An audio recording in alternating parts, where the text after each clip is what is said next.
আরে বাপরে বাপ, মা তাড়াতাড়ি আসো, দেখো বাবা কি করছে। আরে বাপরে, রিয়ার বাবা, এটা আপনি কার গাড়ি চুরি করে নিয়ে এলেন? এত মাটিতে ভরা গাড়ি, ছি ছি।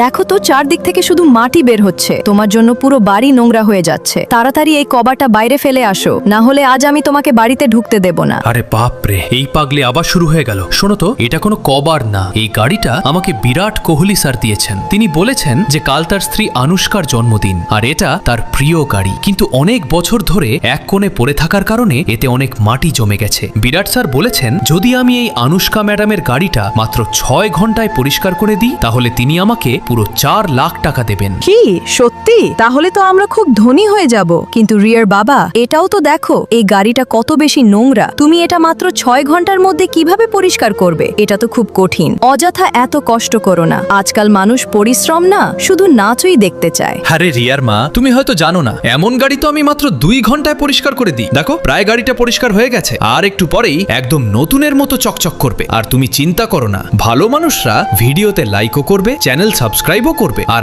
আজ কমেন্টও করবে। তুমি শুধু একটা কাজ করো, যার কমেন্ট সবচেয়ে ভালো হবে তাকে পিন করে দিও। দেখো, গাড়িটা একদম নতুনের মতো হয়ে গেল।